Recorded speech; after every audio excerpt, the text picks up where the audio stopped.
Hello friends, welcome back to Analyzing Stock Market. So today I'll be talking about USD JPY pair and we'll do the Forex analysis for 8th to 12th December 2025. So let's go straight to our chart.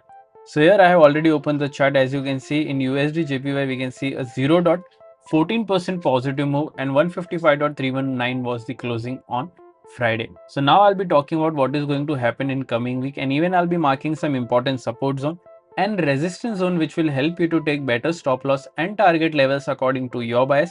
And also I'll be sharing my opinion on what will happen in coming week according to my analysis and previous week movement. So let's check our weekly chart first. So let's open our weekly chart over here. So here this is a weekly chart. In this weekly chart we can see a bearish candle with a small to medium body and a big lower wick and a small upper wick. Currently if I talk about stochastic RSI, stochastic RSI is at overbought area which is indicating as a negative move. But remember, as we always say, we should not depend only on RSI or other indicators. We should also look for other factors which moves the pair, like any news or important events, and then make a decision according to that data. So now let's talk about some important support zone and resistance zone on a one-day chart. So let's open a one-day chart over here. So here this is a one-day chart. Currently, if you haven't subscribed to my channel, do consider subscribing to my channel and click on the bell icon so that you don't miss any such weekly analysis that I upload on my channel. So currently you can see the levels are already marked. Currently we don't need to mark any new levels. Let's straight away talk about the closing first. So here 155.319 was the closing.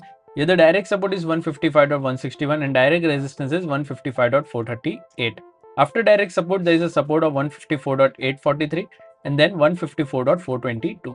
After direct resistance, there is a resistance of 155.700 and then 155.961. So these are two important support zone and resistance zone which will help you to take better stop loss and target levels according to your bias. Currently, if you are from India and thinking that how can I trade Forex market from India, then I have already shared two prop firm links in the description. You can open your account from there and get funded. I have also shared a discount coupon code which will help you to take a better discount for any challenges that you buy from Blueberry Funded. If you don't know what is funded account or prop firm, I have already made a dedicated video on what is prop firm, how it works, and what are the rules that you have to follow to get funding. Everything is available on my Forex playlist. Do consider checking that out as well. So let's now talk about my opinion in USD JPY pair for this week. So according to previous week closing, I'm expecting a positive move in this trend, that is 155.438 to 155.700. I'm expecting a positive closing in this range. If you're going for any short trade, then only go for a short trade once 155.161 gets breached and a 1 day or a 4-hour candle gets closed below this, then we can go for a short till 155.843. Overall, my expectations a bit positive in this range. What are your expectations? Do let me in the comment section. If you did like my analysis, then don't forget to like, share and subscribe to my channel. Thank you.